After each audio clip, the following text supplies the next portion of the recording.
Hello everyone, good morning. চলে এলাম আর একটা নতুন মিনি ব্লগ নিয়ে। তো আজকে হচ্ছে মঙ্গলবার। আমাদের এখানে প্রচণ্ড পরিমাণে ঠান্ডা পড়েছে, প্রচণ্ড পরিমাণে কুয়াশা। তো দেখো 11টা বেজে গেছে।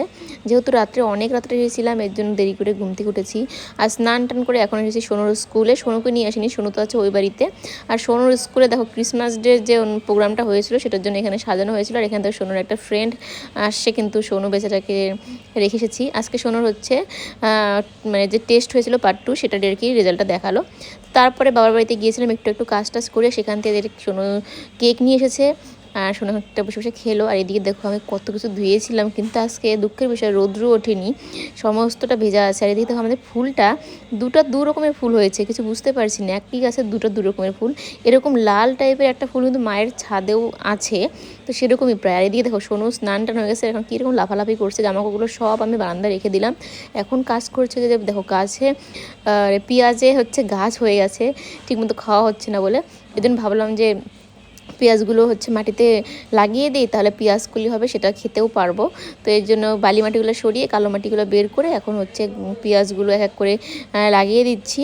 এগুলো তো সোনুর বাবাই করতো, কিন্তু এখন তো সময়ই পাচ্ছি না, বেকার বেকার নষ্ট হবে গাছগুলো। এর জন্য আমি একটু ভালো মতো এখানে একটা আর কাজ করছি, পরে হলে তো আমরাই খেতে পারবো, তাই না? এর জন্য তো অনেকগুলো কিন্তু পেঁয়াজ গাছ বেরিয়ে গেছে, মানে বেশিরভাগটা। এই পেঁয়াজগুলো কিন্তু মা হাটে থেকে এনে দিয়েছিল, তাও মাত্র 10 টাকা, কারণ অনেকগুলো এনে দিয়েছিল।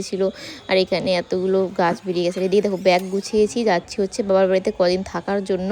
তবে আজকে রাতটা বাড়িতে আসবো, পরের দিন থেকে ওখানে থাকবো। তো এখানে এসে সোনু যে সান্টা ক্লকের ড্রেসটা পরেছে, এটা সেই যখন সোনু ছোটো ছিল তখন সোনুর মামা এনেছিল। আর এরপর দেখো সোনু কীরকম হচ্ছে দুষ্টামি করছে, মানে বিনা কারণে কান্নাকাটি। মাঝে মধ্যে সোনু এরকম করে, কোনো কারণ নেই, কান্নাকাটি করবে, রাগ দেখাবে, মানে একটু বেশি আদর খাওয়ার জন্য এটা করে। তো আমি আবার তখন ভিডিও করছিলাম, দেখো এটা হচ্ছে সোনুকে আর কি বলছিলাম স্কুলে দেখাবো। তারপরে চলে এসেছে বাজার করতে, বাজার টাজার করে নিয়ে আসি। আর এখন বাজে রাত 10টা। কারখানা ঘরে সবার কাজ শেষ, কিন্তু আমাদের কাজ এখন শুরু হবে। মানে সারাদিন তো বাবা কেক বানিয়েছে, তবে এখন আরও বানাবে।